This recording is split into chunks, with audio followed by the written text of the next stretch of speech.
All in Sports Network. We love sports. Texas is back, baby. And this is the not immediate reaction. We have to apologize. We're a little delayed. Had my nephew's first birthday during the game. So they're over there saying, "Hey, Tanner, we're opening up presents." And it's the fourth quarter as Vanderbilt is kind of coming back and making it a football game. And I'm like, yeah, huh? Yeah, love the little dude. After this play, 1 second. And then they do the 2-point conversion review, and they're over there like, "We're opening up your gift, Tanner." I'm like, oh my God. Like, I'm trying to watch this. The egregious decision on the 2-point conversion, by the way, from the referee. But yeah, so I'm going back and Oh, the forth. reasoning's the best, too. Yeah. So I'm going back and forth, trying to deal with my nephew's, my only nephew's first birthday. And then also the game going on at the same time. I'm also late watching the game because my daughter had a cheer camp performance for the parents. There was just so much going on Saturday during the time of the game. After the game, I got to sit and watch basically anything I wanted to watch. So, that's if this was a 4 o'clock game, I would have been perfectly fine and watched every second of it. But anyway, with all that being said, Texas is back. Biggest win of the season. Jake, this might be bigger than Oklahoma. Maybe. It's a huge win. I think it is because of the performance. Now, the fourth quarter got close. That was part because the defense did a combination of going conservative and forgetting how to tackle. Also, the officials absolutely played a huge part in that. And we're going to get into all of it. The officials had Vanderbilt plus 3.5. That's all I'm going to say. Without a doubt.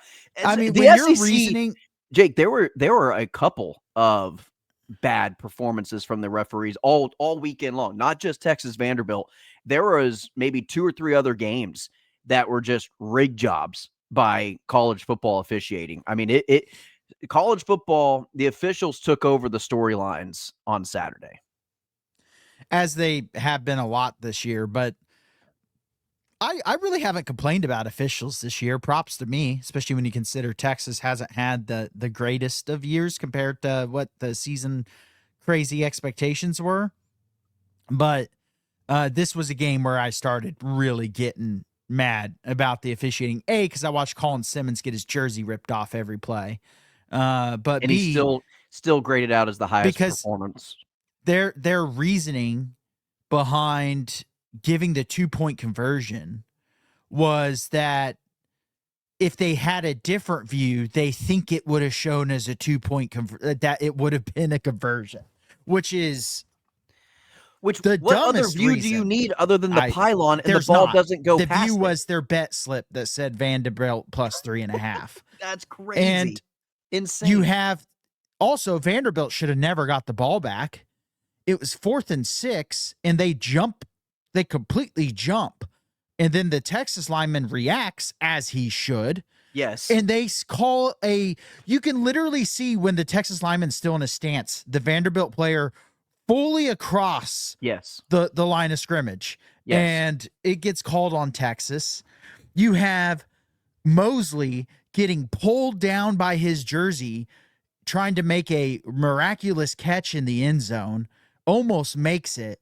And instead it becomes 4th down because you don't count the touchdown and you don't call the most blatant, which by the way, Texas has gotten robbed on getting pass interference calls this year in general.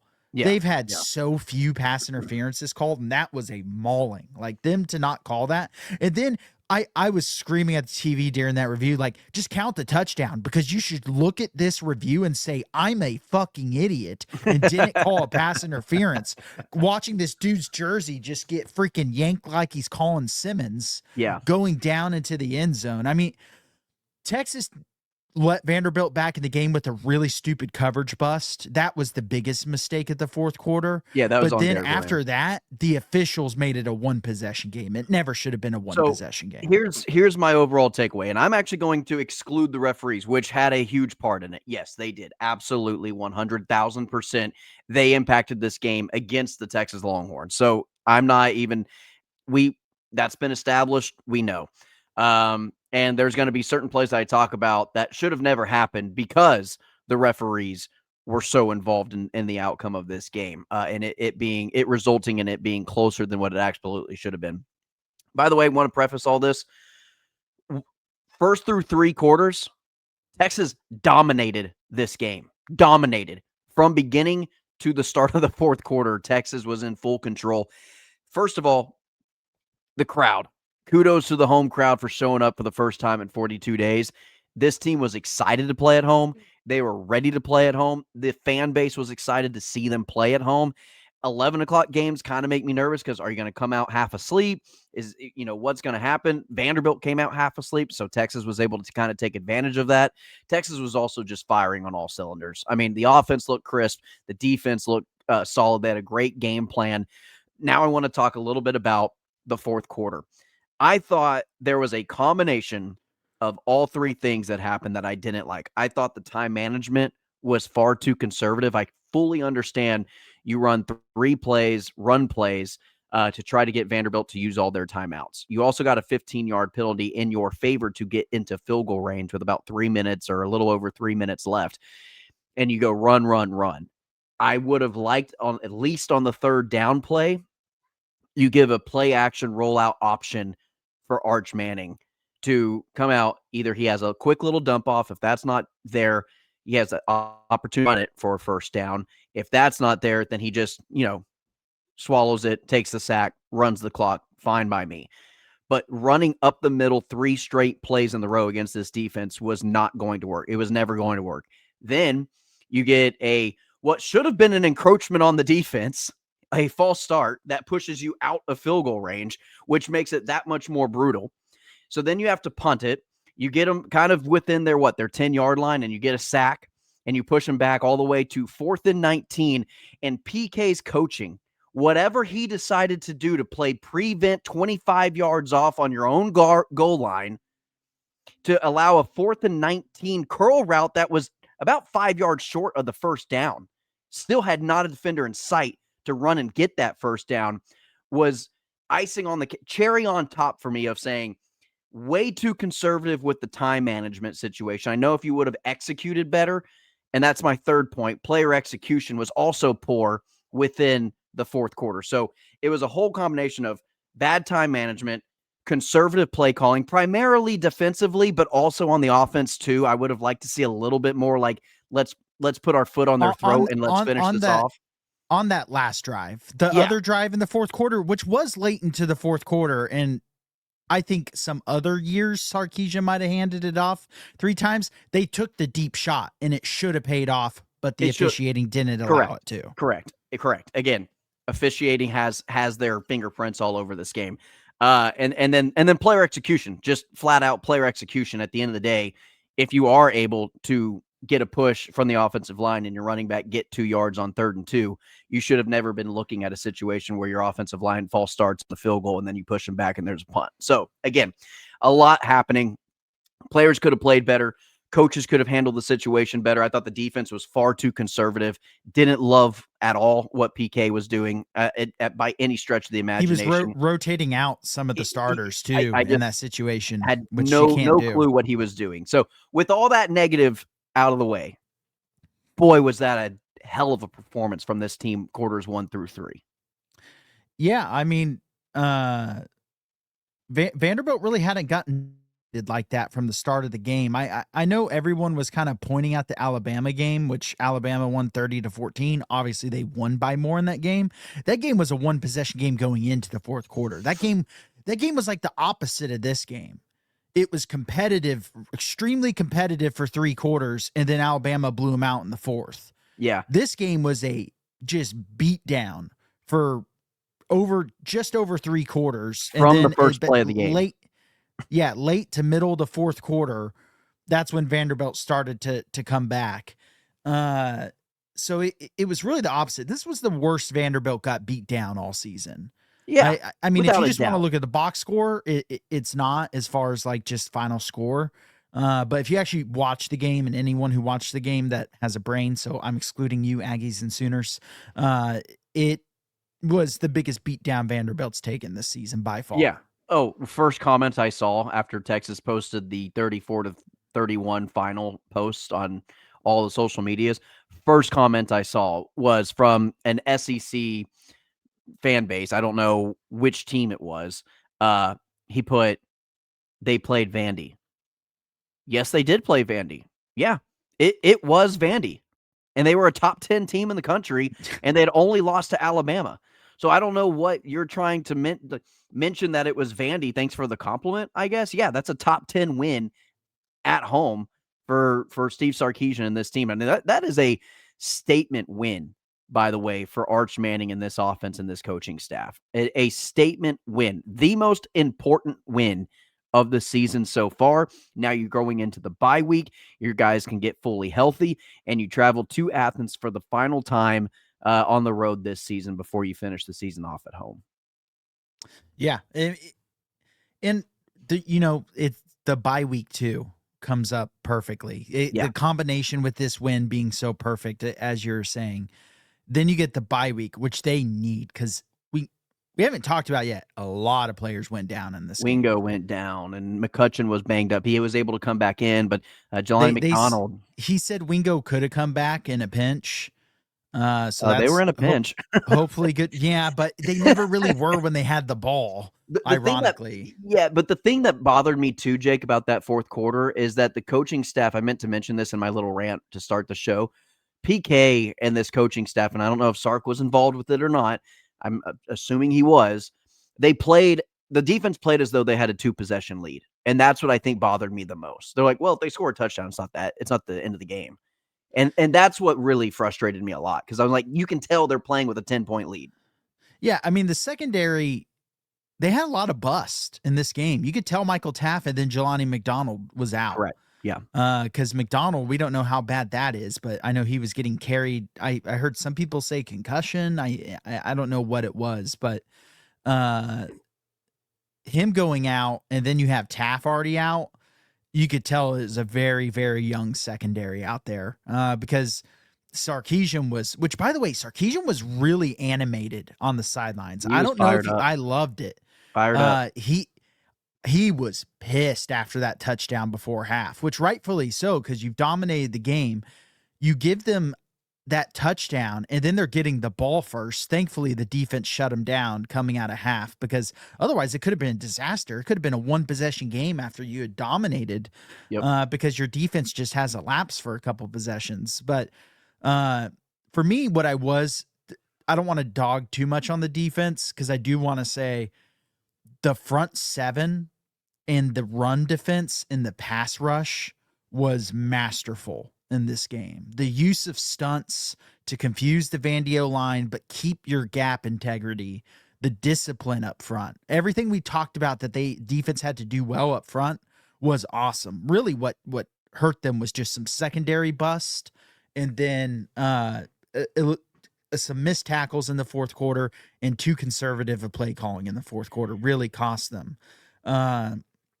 But the defense was phenomenal, really, outside of two just complete coverage bust. Yeah, 6 sacks on the day, Jake. 1 from Colin Simmons, 1 from Anthony Hill, 2 from Ethan Burke, and then 1 from Trey Moore, 1 from Brad Spence. 5 of your best pass rushers got to the quarterback. 5 of your best pass rushers. And the Colin Simmons, a strip sack early, getting the fumble. Obviously, the offense only converted a field goal. They still converted it into points. Yep. By the way, I loved that double reverse flea flicker throwback screen coming off the turnover. Yeah. And Niblett was so close to taking it to the house. I thought if Niblett had cut it to the inside, he had an alley to cut. I think inside. That's a touchdown. That's a touchdown. I think he took the wrong cut whenever because he had the block.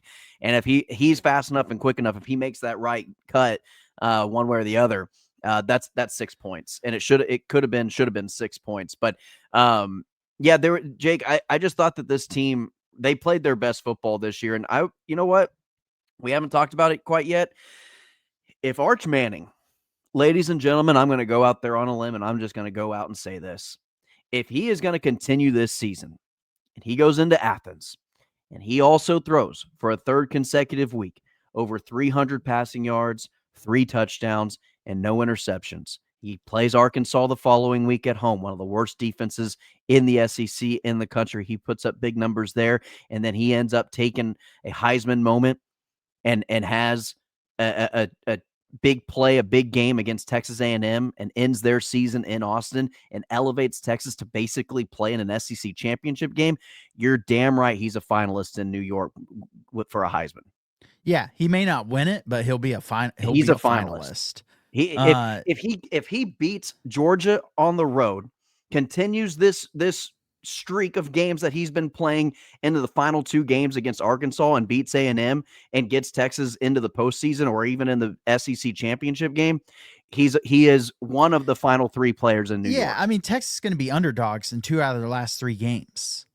Georgia and A&M, and they should be underdogs. I wouldn't expect, based off play, even after this Vanderbilt game, Texas to win either of those games, just based off how those teams have played and how Texas has played. But one thing that really, and to me, it just validated what I had been saying all season. I felt very validated in many ways this game on the offense. I felt validated in just simply saying all Arch Manning needs is just an average amount of time to throw. He had some time to throw this game, and what do you know? Everything looked smooth. He was hitting the quick passes. He was hitting the downfield passes. He was doing a little bit of everything. And guess what? He didn't have to run. He had like 1 or 2 run attempts this entire game. And then, what do you know? Connor Robertson started center. Cole Hudson started left guard. I asked for this combination after week 3. That was the best game the offensive line has played this game, and it's not close. It wasn't like the OU game where it's like they really just ultimately just held up against OU. No, they had not a good running game. They had a decent running game. I thought Baxter looked pretty good. He ran hard, got a lot of extra yards. Weisner obviously looked really good. He averaged 4 yards per carry. I mean, that's a solid performance. That's all we need from this running game. So Arch had a semblance of a run game, and he had time to throw. And all of a sudden, the offense looks awesome. And now the offense has looked awesome for a full game and go that 4th quarter and overtime. So this is now we're seeing it at the very least a little bit of a consistent stretch. Dare we say this consistent? Is the most consistent. This is the most consistent stretch we've had from the Texas offense by far. Yeah. And one thing that we hadn't mentioned, Vandy had a Jake, good run defense, and Texas was able to run the ball decently. I was very impressed by the offensive game plan. I was impressed by the offensive line play. First time all season I've been truly overly impressed by the offensive line. Yeah, I think we found our offensive line. We found the starting 5 and the positions that they should be playing. I feel confident. Kyle Flood should put me on payroll. He should. But we have found an offensive line at the positions that they need to be playing, and we've solidified the front 5. Now, it only took 10 weeks to do it, but we found it. We got there eventually. One thing that we did a poor job of, Jake, I think, leading into this game, because there was so many questions surrounding the offense, the run defense for Vanderbilt. That was the big storylines. We hit on those big storylines, obviously Arch's injuries, things like that. But one thing that Vanderbilt, the reason why they've had as much success this year, building off of what they did last year, was their transfer portal from offensive line is the strength of their team. The strength of their team is the amount of guys that they brought in from the transfer portal on that offensive line. I think there's 3 new starters on that offensive line from a year ago that weren't even on the roster. And this pass rush dominated. This pass rush destroyed Vanderbilt's entire game plan. Now, again, 4th quarter aside, this defense dominated 3 quarters of play and really made life a living hell for Diego Pavia, who really has had all year long to kind of run around, do what he needs to do, extend the play, extending the pocket, finding guys down the field with using his feet. Texas did a great job of containing him within a certain area, bringing him down when they needed to bring him down, cover downfield, and then basically confuse this offensive line. And that to me, an underrated storyline that I don't think was talked enough about going into this game, and Texas was able to dominate. Yeah, that was the performance of the year from the front 7, and they've been pretty good all year because Vandy had given up I think like 10 sacks total going into this game, 9 or 10 sacks total. Texas had 6. in this game. Vandy really didn't. I really thought Vandy was going to have success running the football. I figured they were 24 going to have carries, 58 yards, 2.4 yards per carry, and a touchdown. Yeah, I mean, they had no success running the football. And then it also helped that the offense was getting you a lead. So then Vandy, started throwing it more. And they did have a lot of success through the air. Pavia's numbers end up looking elevated because of that fourth quarter. I imagine more than half of those yards came from the fourth quarter. I'm not going to argue that. Yeah. I mean, that drive, that touchdown drive, that last touchdown drive, I think he threw for 108 yards on that drive because of penalties backing them up. So he had 108 yards on a stat card from that one drive throwing. Yeah. Which it counts, but hopefully really the key now is this secondary's got to get healthy because Georgia's offense and A&M's offense are really good. And the Texas offense is getting better. I'm sure the struggles aren't done, though. I imagine they're going to struggle at least in portions of these games. So we need this defense to look like it did the first three quarters, but make sure they don't let off for a quarter. Also, and Jake, fix the coverage bust. The coverage bust were just killer. I mean, the touchdown before half was a complete coverage bust. The 65-yard touchdown, whatever it was. How do you let their best receiving threat get wide open where he's untouched for a 65-yard touchdown? That can just never happen. Yeah. Real quickly, and then we'll talk about underdog here in just a moment. But I wanted to give everybody a comparison with how Texas's offensive line held up compared to what Texas's defense did to Vanderbilt's offense. And I'm just going to use two stats to back it up. Vanderbilt sacks on defense, 0. Tackles for loss, 1. Texas on defense, 6 sacks, 10 tackles for loss. Dominated the line of scrimmage. Is that the least tackles for loss given up has on to the be. year for the has to be. Sam Houston State would be the only one that could be. I'll pull it up right now because that's. I mean, you think about like Florida had like 15. That's pure for loss domination of the line of scrimmage, Jake. Yeah, but Sam Houston had 5 tackles for loss. Vandy had 1 tackle for loss, 0 sacks. Texas had 6 sacks with 10 tackles for loss. Both sides of the ball. That is music to your ears specifically, I know. But I just and it just felt like I can't think of any runs that were just overly negative. There was so few of runs that didn't go for at least 3 yards. Which you want more than 3, sure, but it's baby steps with this offense right now. Sure. And they've taken big steps in the last 5 quarters. And now you get a bye week. You get a bye week. Hopefully, this bye week you can work more so on your defense and just getting guys healthy, work out communication things. Taft not being in the game, that's a lot of communication. That big play doesn't happen with Taft in the game. It just doesn't. And McDonald was out at that point. You're missing your 2 best safeties. Right. And Derek Williams is not a cover guy. You don't want him in deep coverage. And it was cover 2. Grayson Littleton let the guy run by him because he was in a short zone, and Derek Williams supposed to go with him, and he got sucked in too much on the inside, and it was just wide open. Just like you said, busted coverage. But man, with your safeties back, when you get Taft back, hopefully McDonald's not out for an extended period of time. Hopefully you can have a relatively healthy team going into Georgia.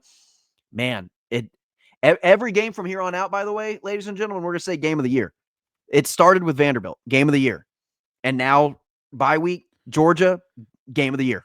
Game of the year for Georgia. Which, by the way, how was Arkansas not the next game? You get another home game, and then you go on the road. Kind of crazy to me that after being on the road for 49 days or whatever it was, you get one game at home, a bye week, and then you're back on the road. Yep. To Georgia, no less. Yeah. It's just it's crazy. But hey, let's the schedule, we knew it going into this year, but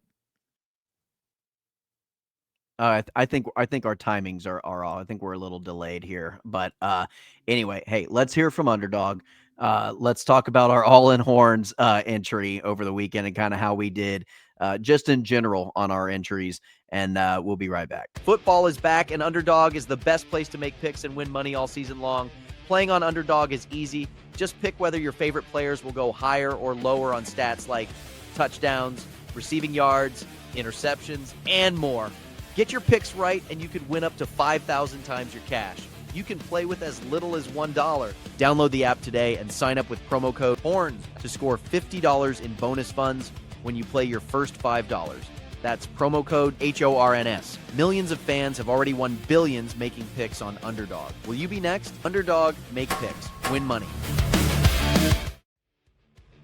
Must be 18 and up. 19 and up in Alabama, Nebraska, 19 and up, and in Colorado for some games. 21 and up in Arizona, Massachusetts, and Virginia. And must be present in a state where Underdog Fantasy operates. Terms apply. Offer not valid in Maryland, Michigan, Ohio, and Pennsylvania. Concerned with your play? Call 1-800-GAMBLER or visit www.ncpgambling.org. In New York, call the 24/7 HOPE line at 1-877-8-HOPE-NY or text HOPE-NY. That's 467-369. See assets.underdogfantasy.com/web/play and get terms _DFS_.html for details. All right, Jake, here's our all-in horns entry. Missed the first one, had Malachi Toney higher than a rushing or receiving touchdown. Emmett Johnson did hit, but the Malachi Toney already ended the all-in horns entry for the weekend. Now, with that being said, Jake, he did score a touchdown, just wasn't a rushing or receiving touchdown. Yeah. I gotta take a look in the mirror. I don't know, man. That's what's disgusting is how well I'm doing outside of our all-in horns. Right. On my own personal ones, I'm doing great. If anyone trailed my League of Legends one from the other day, they would have won some money. You got to start posting those, Jake. You could start charging people for that. I mean, I'm like 6-0 on League of Legends bets now, but yeah, I don't know, man. I did this 3 weeks in a row. Now yours haven't played out yet, so you could end up missing. No offense. I hope you miss, so I can at feel this a little point bit it's better already about dead. myself. Yeah, at this point it doesn't matter. It's already dead. So I just need I need to feel the reassurance that it wasn't solely me again. Yeah. When he returned that punt for a touchdown, I was like, he's not scoring again. It's dead. He's done for the day. Yeah. And Carson Beck looked so good for a while this season, and now he just looks like the same Carson Beck from before. Yeah. I'm so out on Miami. I'm just going to bet against. I'm just going to place my entries based off bad defenses on the other side. That's a great. Hey, it's not a bad strategy, Jake. All right, let's go ahead. Talk a little bit about the other games that happened. It was upset Saturday, just about. Week 10 had a lot of either potential upsets, almost upsets, and then some first halves that looked close and then ended up being dominated. And that was primarily Ohio State, Penn State, 17-14 at halftime. Penn State was down 3. They ended up losing 38-14. So that didn't last long. Yeah, another game that was surprising to me was how low scoring that USC-Nebraska game was. Nebraska only had 17 points in Emmett, which just this Nebraska team's just not good. I hope we can stop. It's like people pretending whenever teams beat Auburn that it's. Oh, by the way, did you see the Auburn final score? I did not. No, I did not. They lost to Kentucky 10-3 at home. Ew, that's yucky. Yucky. And let's not forget certain other fan bases that were trying to play up Auburn being a big win that also took a big dump on Texas when they won in overtime against Kentucky. Who could that fan base have been? Fan bases could have been. Because a certain team in College Station beat Auburn 16-10 and then tried to pretend that was a really good win. So Oklahoma also barely scraping by Auburn and then giving Texas crap about beating them. And Oklahoma lost to Texas on a neutral field, and they're still they disappeared for a week, and then they've come back and they're just talking smack again, taking away the meaning of the game. Disgusting fan base. But there was some ugly just scoring games and some weird games too. Like you said, the Penn State, it was halftime and you're like, Ohio State's not going to blow this, right? Like surely they don't lose to Penn State when Penn State's terrible. And obviously they ended up putting them just completely away. Then I didn't get to watch a ton of it because you and I had opposite schedules yesterday. That's why we're recording now, versus yesterday. Which, by the way, if you would have just told me you had a birthday party at some point during the week, I would have scheduled my plans differently. Yeah, it's all good. It's no worries. Yeah, I just wanted to make sure to throw you under the bus. Yeah, hand up on this. Yeah, that Oklahoma Tennessee game, I didn't get to watch much of it. I don't know if you did. That looked like a weird game because Tennessee kind of dominated the stats, but OU won, and I know they had a defensive touchdown. But I remember looking at the scores like, whoa, OU's up 33-27 or whatever it was when I looked. And I went into the box score. And so I'm not going to make a bunch of opinions on this game because I didn't get to watch it. I'm not a box score, just a conclusionist. Mm-hmm. But I was like, Matera's 159 yards passing. OU's getting outgained by over 100. OU's committed 8 more penalties than Tennessee. OU still turned it over twice. I was like, how the hell is Tennessee losing this game? Yeah. And then I looked at kind of, they had the fumble 6 and they had the Tennessee turnovers were in bigger spots than OU. But that game looked like it was really funky.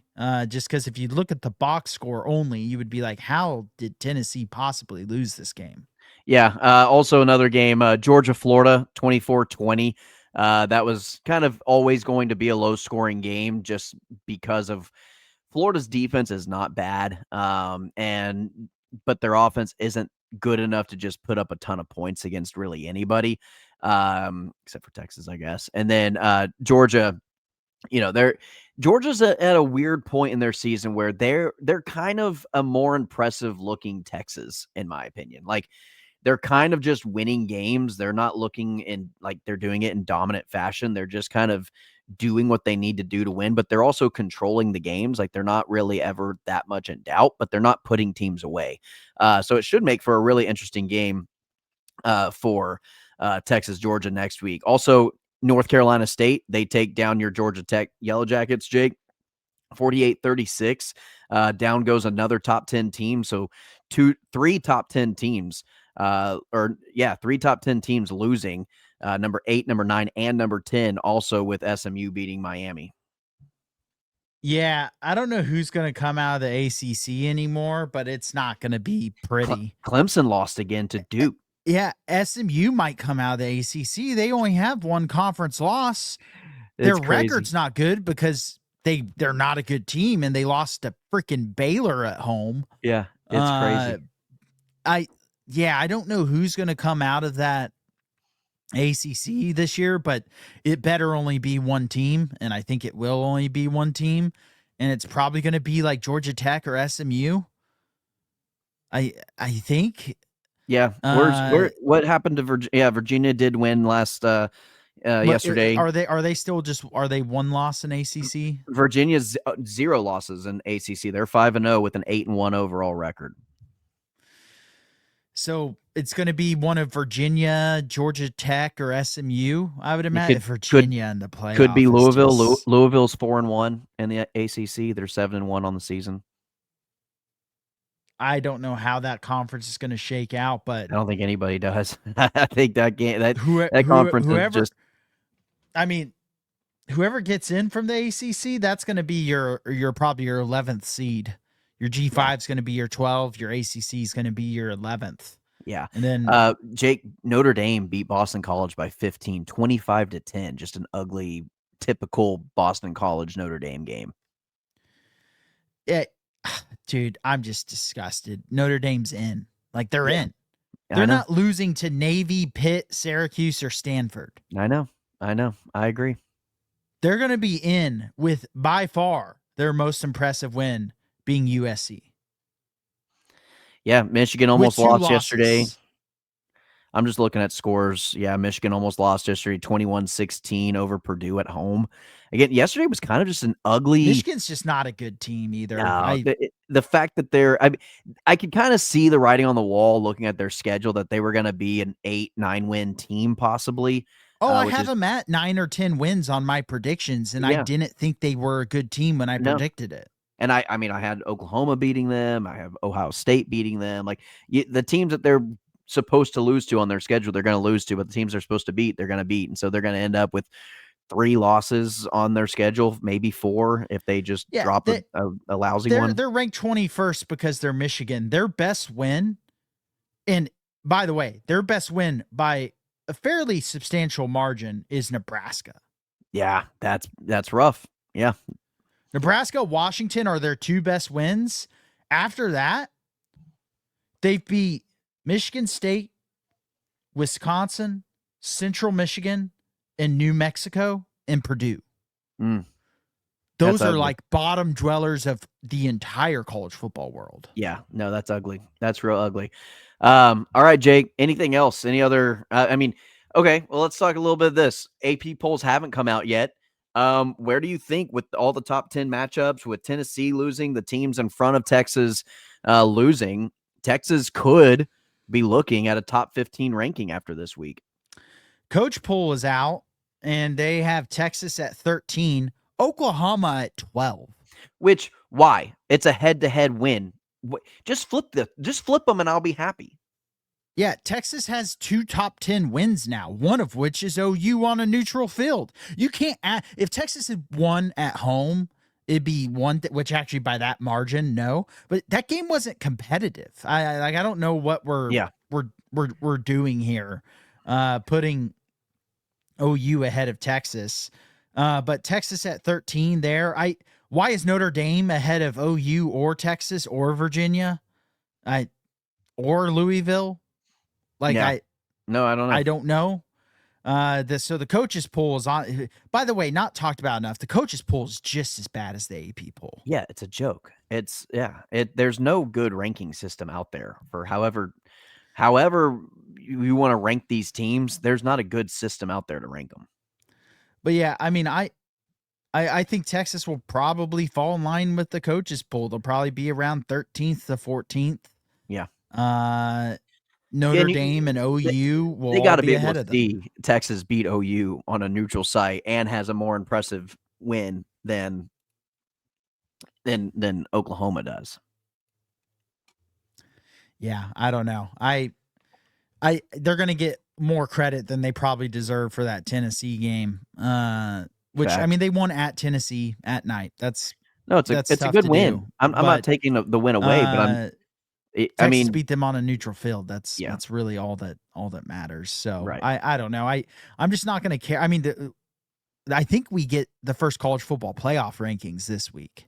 Do we? So that's really what I'm interested to see. OU's going to drop off. They play Bama this week. They're not going to win that game. No, they typically Bama coming off of a bye week as well. But yeah, they typically come out Wednesdays, Tuesdays. Yeah, it's either Tuesday night or Wednesday night. I think it's Tuesday night. Tuesday night, yeah, that seems right. But we'll get those, and so we'll have that as a talking point this week. Obviously, we have the Texas men's basketball starting on Tuesday against Duke. Yep. We'll have our instant reaction to that. Texas volleyball did drop their first game of the season, unfortunately, at A&M. Yeah, that was really fell down 2-0. Came back, tied it up 2-2, lost in the 5th set. And I think it was 16-14 was the final on that 5th set. So, a lot of big stuff going on for Texas sports right now. Texas football still in it. Now we get a bye week to kind of just take a deep breath for a week, get guys healthy, get ready for Georgia, and then Texas volleyball, see how they kind of bounce back from their first loss, and then Texas basketball getting underway. Absolutely. It's going to be a fun, busy week. And we need a busy week because Texas is on a bye week. So we need some content to fill. So, all right, Jake, let's go ahead, wrap up the episode. Please like, share, and subscribe to the channel. If you haven't done so already, we appreciate it. Thanks to our incredible sponsors at Underdog. Please, if you are betting, do it responsibly. Do it with money that you have, and don't feel the need that you have to bet every single game, every single day.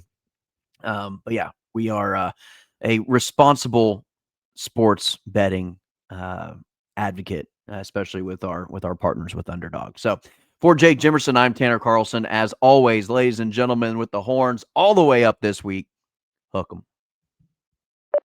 All in Sports Network. We love sports.